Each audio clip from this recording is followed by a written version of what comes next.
আসসালামু আলাইকুম।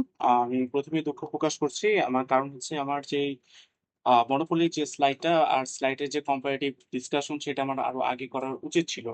আমি বলেছিলাম যে আরো ৩-৪ দিন আগে কোয়েশ্চেন প্লাস কোয়েশ্চেনের অ্যান্সার গুলো আমি সলভ করে দিয়ে দিব। বাট আমার নিজের পার্সোনাল কোনো সমস্যার কারণে আমার পিসিতে সমস্যা হয়েছিল, পার্সোনাল সমস্যা ছিল যে কারণে আসলে আমি কোয়েশ্চেনের অ্যান্সার গুলো আমি করতে পারিনি এখনো স্টিল করতে পারিনি। তো এখন আমি সব কোশ্চেনের অ্যান্সার দিব না। আমি যে কোশ্চেন গুলো অ্যান্সার আমি বের করতে পারছি, শীট থেকে আমি সেগুলাই দিব। হয়তোবা আমার একটু যদি ১০-১৫ মিনিট বা ০.৫ ঘন্টা যদি একটু দেখি তাহলে হয়তোবা আমি সব কোশ্চেন অ্যান্সার গুলো দিতে পারতাম। এখন যে কোশ্চেন গুলো অ্যান্সার গুলো দিব সেগুলো একটুখানি খেয়াল করলে ভালো হয়। আচ্ছা, এটা হচ্ছে প্রবলেম সেট। প্রবলেম সেটের ফার্স্ট কোশ্চেনটা হচ্ছে explain what is monopoly? Monopoly কি? What are the main barriers to entry that allow monopoly to form in market to form in market? তার মানে হচ্ছে প্রশ্নটা হচ্ছে মনোপলি কি জিনিস? আর মনোপলি আসলে কেন তৈরি হয়? কি, কি ব্যারিয়ারের কারণে একটা মনোপলি তৈরি হয়? এটার অ্যান্সারটা কোথায়? এটার অ্যান্সারটা যদি ম্যামের শিটে যাই, সরি। আচ্ছা, এটা হচ্ছে ম্যামের শিট মনোপলির। প্রথম কোশ্চেনটা ছিল হোয়াট ইজ মনোপলি? এই যে ৩ নাম্বার এটা, সেকেন্ড যে থার্ড নাম্বার সাইডের মধ্যে আছে a monopoly is a firm that is the sole seller of product without close substitute. এটা হচ্ছে মনোপলি ডেফিনিশন, ঠিক আছে? এর সাথে আছে হলে কি কি কারণে মনোপলি, কোন কোন ব্যারিয়ারের কারণে মনোপলি অ্যারাইজ হয়। এখানে ৩টা ব্যারিয়ারের কথা বলা আছে, ঠিক আছে? ১ নাম্বার, ২ নাম্বার আর হচ্ছে এই যে ৩ নাম্বার, ঠিক আছে? এতটুকু লিখলেই হয়ে যাবে। তারপর হচ্ছে ৩ নাম্বার কোশ্চেনটা দেখি, সরি ২ নাম্বার কোশ্চেনটা এখন দেখি। What is natural monopoly? Why does it arise? Natural monopoly কি জিনিস এবং এটা কেন উৎপন্ন হয়? এই যে স্লাইডটা দেখতেছো না, এই পুরো স্লাইডটা লিখে দিলেই কোশ্চেনের অ্যান্সারটা হয়ে যাবে। ন্যাচারাল মনোপলি আসলে জিনিসটাকে আমি আমার নিজের ভাষায় যদি একটু বলি, আহ এটা হচ্ছে অনেকটা এরকম যে কি বলবো আপনাকে, ধরেন ১০টা ফার্ম যদি ১০টা ফার্ম কোনো একটা প্রোডাক্ট না অনেকগুলো প্রোডাক্ট উৎপন্ন করতে যেই পরিমাণ কস্ট বিয়ার করে, একটা ফার্ম যদি সেই প্রোডাক্ট উৎপন্ন করে তাহলে কিন্তু খরচ অনেক কমে যায়, ঠিক আছে? এই জন্যই মনোপলি অনেক সময় মার্কেটে ক্রিয়েট হয়। মনোপলি যে সবসময় মার্কেটের জন্য খারাপ সেরকম না। এই অ্যান্সারটাই এইখানে দেওয়া আছে, ঠিক আছে? সবচেয়ে ভালো হয় সাথে যদি এই যে স্লাইডে যে এই যে গ্রাফটা আছে, ভিজুয়ালটা আছে, এই ভিজুয়ালটা যদি অ্যান্সার করা যায় সাথে সাথেই, কোশ্চেনের সাথে ভিজুয়ালটা যাতে অ্যাড করা যায়, ঠিক আছে? আচ্ছা, তাহলে হয়ে গেল। আসো, এখন ৩ নাম্বার কোশ্চেনে আসি। Clarify, sorry, clearly explain the difference between the demand curve faced by perfect competition and demand curve faced by monopolist competition বা monopolist। আচ্ছা, ঠিক আছে, এটার মানে হচ্ছে ডিমান্ড কার্ভ, পারফেক্ট কম্পিটিশনের ডিমান্ড কার্ভটা কিরকম হয়, আর হচ্ছে মনোপলিস্টিক তো আলাদা, মনোপলির ডিমান্ড কার্ভটা কিরকম হয়। আচ্ছা দেখি, এই যে পরে যে স্লাইড এটা হচ্ছে কম্পিটিটিভ ফার্ম। এটা কম্পিটিটিভ ফার্মের সিনোনিম হচ্ছে পারফেক্ট কম্পিটিটিভ, ঠিক আছে? এটা হচ্ছে পারফেক্ট কম্পিটিটিভ ফার্ম আর হচ্ছে এটা মনোপলির ফার্ম। ম্যাম কোশ্চেন করছিল হচ্ছে পারফেক্ট কম্পিটিশন আর মনোপলি কার্ভ কিরকম হয়। তার মানে হচ্ছে এই দুইটা স্লাইড যদি আমি কম্পারেটিভ আলোচনা করে দিই তার মানে এটাই হচ্ছে তার উত্তর, ঠিক আছে? ৪ নাম্বার আসি। Explain why a monopolist marginal revenue is always less than the price। তার মানে হচ্ছে কোশ্চেনটা একটু আমি ই করে হাইলাইট করে দিলাম। কোশ্চেনটা দাঁড়ায় হচ্ছে why a monopolist marginal revenue is always less than the price। মানে হচ্ছে মনোপলির ক্ষেত্রে মনোপলির ক্ষেত্রে মার্জিনাল রেভিনিউ কেন প্রাইসের থেকে কম থাকে, ঠিক আছে? কেন প্রাইস থেকে কম থাকে, এই যে দেখো ম্যামের লেকচার শিটের মধ্যে এটা না, একটু দেখি তো একটু সুন্দর করে দেওয়া আছে কোথায়। এই যে এটা এটা দেখি। হ্যাঁ, প্রাইস জিনিসটা কি? প্রাইস জিনিসটা হচ্ছে একটা প্রোডাক্টের দাম ধরো দুইটা, এখানে দেওয়া আছে সব ৪.৫ টাকা। হুম, একটা প্রোডাক্টের ক্ষেত্রে বা একটা প্রোডাক্টের ক্ষেত্রে, সরি ভুল বলছে, একটা প্রোডাক্টের ক্ষেত্রে দাম আছে হচ্ছে ৪ টাকা, ঠিক আছে? এখন যদি ওটা মনোপলি হয় তাহলে কি হবে? দোকানদারকে যদি বলো যে আমি দুইটা নিব তাহলে দোকানদার একটু দাম কমায় রাখবে, ঠিক আছে? এই যে প্রাইসটা কিন্তু কমে যাচ্ছে। হুম, এই যে প্রাইসটা কিন্তু কমে যাচ্ছে আর মার্জিনাল রেভিনিউ কিন্তু কমে যাচ্ছে, ঠিক আছে? একটু খেয়াল করে দেখো, প্রাইসটা কিন্তু কমে যাচ্ছে আর মার্জিনাল রেভিনিউ কমে যাচ্ছে। কিন্তু কথা হচ্ছে এই যে কার্ভটার এই পাশে যদি দেখি, এখানে কিন্তু এই কার্ভটা আসলে কিভাবে করা হয়েছে, এখান থেকে যে ডেটা সেট আছে এই ডেটা সেট থেকে নিয়ে কিন্তু এই কার্ভটা করা হয়েছে। এখানে যদি একটু খেয়াল করি প্রাইসটা কিন্তু উপরে, মানে প্রাইসটা হচ্ছে বেশি, মার্জিনাল রেভিনিউ হচ্ছে কিন্তু নিচে, মার্জিনাল রেভিনিউ কিন্তু কম, এই জন্য হচ্ছে এটা নিচে। আর এই যে ভিজুয়ালটা এটা করা হয়েছে এই চার্ট থেকে, ঠিক আছে। সো এটা যদি নিজের ভাষায় যদি একটু ভাবে বলা যায়, ব্যাখ্যা করা যায়, তাহলে কিন্তু নাম্বার দিয়ে দিবে। আর সবচেয়ে বড় ইম্পর্টেন্ট কথা হচ্ছে আমাদের যে কোর্স ফ্যাকাল্টি, তিনি আসলে থিওরিটিক্যালের মধ্যেও হিউজ মার্ক দেয়, হিউজ মার্ক দেয়। কোনো রকম বুঝায় লিখতে পারলে হিউজ মার্ক দেয়। একদম যে শীট থেকে হুবহু মুখস্থ করতে হবে, চ্যাট জিপিটি থেকে হুবহু মুখস্থ করতে হবে এরকম না, নিজের ভাষায় লিখলে এনাফ এনাফ। আর মাইক্রো ইকোনমিক্স আমার মনে হয় না মুখস্থ করা, ওরে বাবারে সব দিছে, মুখস্থ করার জিনিস আছে, যাই হোক। তারপর এই জিনিসগুলো 4 নম্বর কোশ্চেন পর্যন্ত আমি একটু আগে দেখলাম। আর এই কোশ্চেনগুলো আমার এখনো দেখা হয়নি। যেহেতু আমি দেখা হয়নি, আমি এখন বলতে পারতে একটু পরে বলি আর কি, ঠিক আছে। আমি একদম চাচ্ছি ডিরেক্ট ম্যাথে চলে যেতে। আচ্ছা, ম্যাথ আছে কত, 13 নম্বরে। ম্যাথে 13 নম্বর কোশ্চেনটা দেখি। সাপোজ এ মনোপলিস্ট। আচ্ছা, এখানে কি কি দেওয়া আছে? এখানে একটা দেওয়া আছে হচ্ছে, এটা হচ্ছে কোয়ান্টিটি দেওয়া আছে। আর টোটাল কস্ট, এটা হচ্ছে কস্ট ফাংশন দেওয়া আছে। দুইটা জিনিস দেওয়া আছে। এখন কথা হচ্ছে দি ইনভার্স ডিমান্ড ফাংশন। আচ্ছা, ইনভার্স ডিমান্ড ফাংশন বের করতে বলছে। আমরা তো ডিমান্ড ফাংশন সবসময় বের করে থাকি। ডিমান্ড ফাংশনটা কিরকম? এই যে দেখো, এখানে কিন্তু দেওয়া আছে, ডিমান্ড গ্রাফটা দেওয়া আছে, কিউ সমান সমান 200 মাইনাস 20p। এটা হচ্ছে কি? Demand graph. একটু মনোযোগ দিয়ে খেয়াল করি, এটা হচ্ছে ডিমান্ড গ্রাফ। এখন আমাকে যদি বলে ইনভার্স ডিমান্ড কার্ভ বের করতে, কোশ্চেনটা কি ইনভার্স ডিমান্ড কার্ভ বের করতে, তাহলে কিভাবে কোশ্চেনে অ্যান্সার করতে হবে? আচ্ছা ঠিক আছে, আমি প্রথমে, মেসেজ আসছে, ঠিক আছে, আমার ডিমান্ড কার্ভ, আমি একটু বেশি বড় করে ফেলছি, একটু বড় করে দেখি তাহলে হয়তো সুন্দর লাগবে।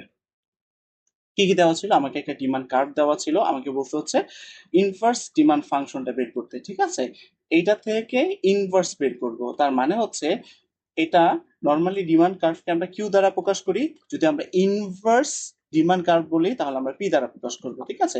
পি দ্বারা প্রকাশ করব। প্রথমে এই লাইনটা আমি এখানে উঠাইলাম, উঠানোর পরে আমার কাজ হচ্ছে পি এর মাধ্যমে প্রকাশ করা। পি এর মাধ্যমে প্রকাশ করার জন্য এই 20p-টাকে আমি এই পাশে পাঠিয়ে দিলাম, এটাকে এই পাশে নিয়ে আসলাম, লাস্ট টাইম এভাবে পি বের করে ফেললাম। এটা হচ্ছে পি এর মাধ্যমে প্রকাশ বা ইনভার্সিবল ফাংশন। 1 নম্বর হয়ে গেছে। 2 নম্বর কোশ্চেন ছিল প্রফিট ম্যাক্সিমাইজিং কোয়ান্টিটি। 2 নম্বর কোশ্চেনটা, হ্যাঁ আমি এখানে কোশ্চেনটা লিখে রাখছি, অথবা চাইলে একটু চেক করতে পারি। Profit maximising quantity and price. আচ্ছা, কিভাবে বের করছি? আমি সবসময় বলি যে যে কোনো মার্কেটের ক্ষেত্রে এমআর সমান এমসি, এটা একদম মুখস্থ রাখতে হবে। এটা আসলে আমাদের one kind of Bible paper, এটা মনে রাখতে হবে। যে কোনো মার্কেটের ক্ষেত্রে, যে কোনো মার্কেটের ক্ষেত্রে এমআর সমান এমসি। আমাকে কি করতে হবে? এমআর বের করতে হবে আর এমসি বের করতে হবে, ঠিক আছে। এমআর বের করতে হবে আর এমসি বের করতে হবে। এমআর আমি কিভাবে বের করব? এমআর আমি ঠিক এখানে দেখো, এমআর বের করার জন্য একটা স্টেপ আছে, সেটা হচ্ছে প্রথমে টোটাল রেভিনিউকে বের করতে হবে। কি করতে হবে? ফার্স্টে টোটাল রেভিনিউ বের করতে হবে। টোটাল রেভিনিউ থেকে যদি আমি ডিরাইভেটিভ করি তাহলে মার্জিনাল রেভিনিউ বের হয়ে যায়, এমআর বের হয়ে যায়, ঠিক আছে। এই যে এমআরটা আমি কিভাবে প্রথমে টোটাল রেভিনিউ হচ্ছে আহ, এখানে আমরা পি বের করছিলাম না, এই নাম্বার ইনভার্স ডিমান্ড ফাংশন থেকে পি বের করছিলাম না, এই পিটা আমি এখানে বসাই দিলাম, পি এর ভ্যালুটা, এই পি এর ভ্যালুটা পি, টোটাল রেভিনিউ সমান পি ইন্টু কিউ, পি এর ভ্যালুটা আমি এখানে বসাই দিলাম আর কিউটা এখানে বসে গেল, ঠিক আছে। তারপর হচ্ছে কিউটা ব্র্যাকেটের ভিতরে গুণ করে দিলাম, তাহলে এটা হচ্ছে টোটাল রেভিনিউ। এখন মার্জিনাল রেভিনিউ আমরা কিভাবে বের করলাম? ডিরাইভেটিভ করবো টোটাল রেভিনিউকে কিউ এর মাধ্যমে। আর যদি কিউ এর মাধ্যমে ডিরাইভেটিভ করি তাহলে কিউ এর মান 1 কমে যাবে, আর এই উপরে কিউ এর উপরে যে 2টা থাকে এটা সামনে এসে আসবে, সামনে 0.05 ইন্টু 2 গুণ হবে, তাহলে এটা হবে মার্জিনাল রেভিনিউ। মার্জিনাল রেভিনিউ আমরা বের করে ফেলছি। এখন বের করতে হবে কি? Marginal cost, MC. আচ্ছা, মার্জিনাল কস্ট আমি এখানে বের করছি। মার্জিনাল কস্ট আমি কিভাবে বের করবো? এই যে যে কস্ট ফাংশনটা দেওয়া আছে, এই কস্ট ফাংশনটাকে আমি যদি ডেরিভেটিভ করি কিউ এর সাপেক্ষে তাহলে মার্জিনাল কস্ট চলে আসে। এই যে কস্ট ফাংশনটা লিখলাম, ডেরিভেটিভ করলাম, উপরে কিউ এর উপর যে 2 আছে এটা এখানে চলে আসলো, গুণ করলাম, তারপর হচ্ছে এটা আসে। তারপর আমি ই করবো, লিখবো যে হচ্ছে এমআর সমান এমসি।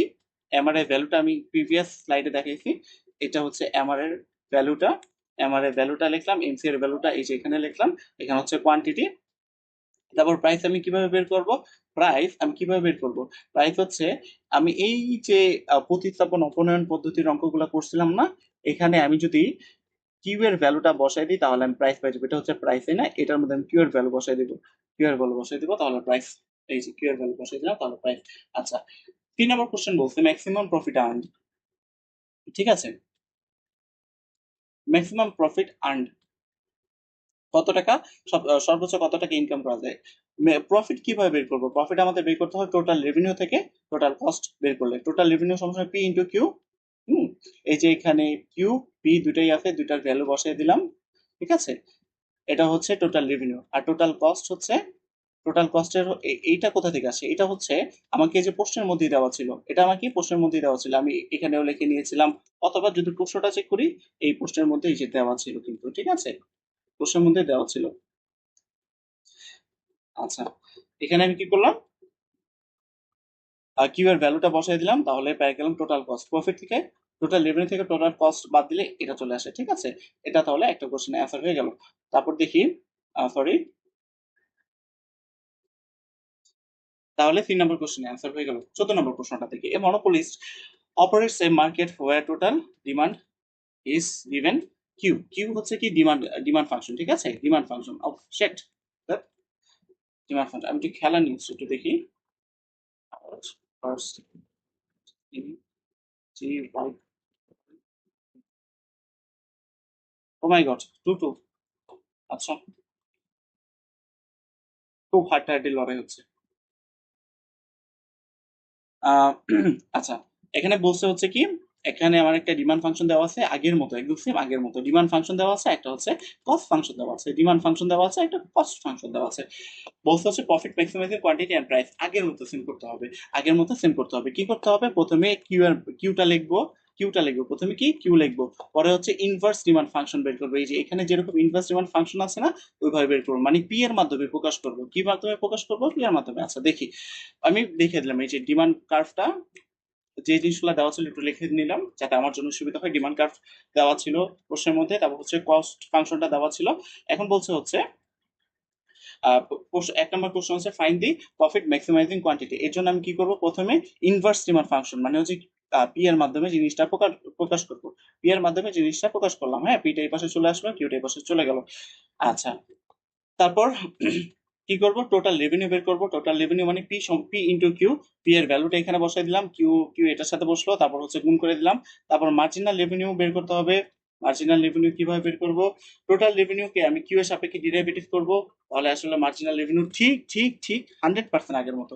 এটা হচ্ছে কি, অনলাইনে আসলে সবকিছু বোঝানো অনেক বেশি টাফ। নিজেরা বাসায় যখন বুঝবে প্র্যাকটিস করবে তখন অনেকটা বেশি ইজি, অথবা ক্লাসে যখন মার্কেট দিয়ে বোর্ডের মধ্যে করানো যায় এটা অনেকটা ইজি, বাট অনলাইন এটা অনেক টাফ। তারপর দেখা যাচ্ছে যতটা যে সেই চেষ্টা, মানে চেষ্টার মধ্যে যতটা কুলায়, যতটা বুঝতে পারো অতটাই হচ্ছে তোমার জন্য ফায়দা, পরীক্ষার মধ্যে অতটাই তুমি ভালো করতে পারবে। আচ্ছা, ঠিক আছে, মার্জিনাল রেভিনিউ আমি বের করে ফেললাম। এখন মার্জিনাল কস্টকে আমি কিভাবে বের করব, মার্জিনাল কস্টকে টোটাল কস্টকে আমি ডিরাইভেটিভ করলে আসে মার্জিনাল কস্ট, ঠিক আছে। আমি আবার বলি মার্জিনাল রেভিনিউ আমি কিভাবে করি, টোটাল রেভিনিউকে ডেরিভেটিভ করলে মার্জিনাল রেভিনিউ, টোটাল রেভিনিউকে ডেরিভেটিভ করলে মার্জিনাল রেভিনিউ, টোটাল রেভিনিউকে ডেরিভেটিভ করলে মার্জিনাল রেভিনিউ, টোটাল কস্টকে ডেরিভেটিভ করলে মার্জিনাল কস্ট, ঠিক আছে। সমস্যা, এত কোনো সমস্যা থাকার কথা না। পরে এমআর সমস্যা মানে এমসি লিখলাম, এইখান থেকে সলভ করে পি আর কিউ এর মান বের করছি, তারপর হচ্ছে টোটাল রেভিনিউ, টোটাল কস্ট, এটা বের করে শেষ করে ফেললাম। আপাতত আপাতত আপাতত ভিডিওটা অতটুকুই থাক।